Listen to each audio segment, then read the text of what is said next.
August 15ರ ಸ್ವಾತಂತ್ರ್ಯ ದಿನಾಚರಣೆಯ ಇತಿಹಾಸ ಮತ್ತು ಕೆಲವು ಮಹತ್ವಗಳ ಬಗ್ಗೆ ಈ ವಿಡಿಯೋದ ಮೂಲಕ ತಿಳಿದುಕೊಳ್ಳೋಣ. ಎಲ್ಲರಿಗೂ ಗಿರ್ಮಿ ಕನ್ನಡ ಟಿವಿ ಯೂಟ್ಯೂಬ್ ಚಾನಲ್ಗೆ ಸುಸ್ವಾಗತ ಅಂತ ಹೇಳ್ತಾ ಶುರು ಮಾಡೋಕ್ಕಿಂತ ಮೊದಲು ಯಾರೆಲ್ಲ ನಮ್ಮ ಯೂಟ್ಯೂಬ್ ಚಾನಲ್ ಮೊದಲು ನೋಡ್ತಿದ್ರಿ ಅವರನ್ನು ಸಬ್ಸ್ಕ್ರೈಬ್ ಮಾಡ್ಕೊಳ್ಳಿ ಮತ್ತು ಪಕ್ಕದಲ್ಲಿರೋ ಬೆಲ್ ಐಕಾನ್ ಪ್ರೆಸ್ ಮಾಡಿ. ಭಾರತವು ಪ್ರತಿ ವರ್ಷ ಆಗಸ್ಟ್ 15ರಂದು ಸ್ವಾತಂತ್ರ್ಯ ದಿನಾಚರಣೆಯನ್ನು ಆಚರಿಸುತ್ತದೆ. 1947ರ ಆಗಸ್ಟ್ 15ರಂದು ಸುಮಾರು 2 ಶತಕಗಳ ಬ್ರಿಟಿಷ್ ವಸಾಹತುಶಾಹಿ ಆಳ್ವಿಕೆಯಿಂದ ಭಾರತ ಸ್ವಾತಂತ್ರ್ಯ ಪಡೆದು ಸಾರ್ವಭೌಮ ರಾಷ್ಟ್ರವಾಗಿ ಹೊರಹೊಮ್ಮಿತು.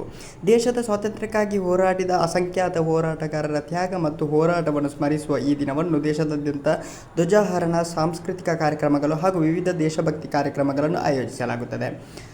ದೆಹಲಿಯ ಕೆಂಪುಕೋಟೆಯಲ್ಲಿ ಪ್ರಧಾನಮಂತ್ರಿ ರಾಷ್ಟ್ರಧ್ವಜ ಹಾರಿಸಿ ದೇಶವನ್ನುದ್ದೇಶಿಸಿ ಭಾಷಣ ಮಾಡುವುದು ಸ್ವಾತಂತ್ರ್ಯ ದಿನದ ಪ್ರಮುಖ ಆಚರಣೆಯಾಗಿದೆ. ಮಹತ್ವ ಏನು? 1947ರ ಆಗಸ್ಟ್ 15ರಂದು Bharat British East India Company ಹಾಗೂ ಬಳಿಕ ಬ್ರಿಟಿಷ್ ಸಾಮ್ರಾಜ್ಯದ ವಸಾಹತುಶಾಹಿ ಆಡಳಿತದಿಂದ ಮುಕ್ತವಾಯಿತು. ಹೀಗಾಗಿ ಈ ದಿನ ದೇಶದ ಇತಿಹಾಸದಲ್ಲಿ ಮಹತ್ವದ ಮೈಲುಗಲ್ಲಾಗಿ ಸ್ವಾತಂತ್ರ್ಯವಾಗಿ ಹೋರಾಡಿದ, ಪ್ರಾಣತ್ಯಾಗ ಮಾಡಿದ ಲಕ್ಷಾಂತರ ಹೋರಾಟಗಾರರನ್ನು ಈ ದಿನ ಸ್ಮರಿಸುತ್ತದೆ ಅಂತಲೇ ಹೇಳ್ಬೋದು. ವ್ಯಾಪಾರದ ಉದ್ದೇಶದಿಂದ ಭಾರತಕ್ಕೆ ಬಂದ ಬ್ರಿಟಿಷ್ ಈಸ್ಟ್ ಇಂಡಿಯಾ ಕಂಪನಿ ಕ್ರಮೇಣ ದೇಶದ ರಾಜಕೀಯ ಮತ್ತು ಆಡಳಿತದಲ್ಲಿ ತನ್ನ ಪ್ರಭಾವವನ್ನು ವಿಸ್ತರಿಸಿತ್ತು.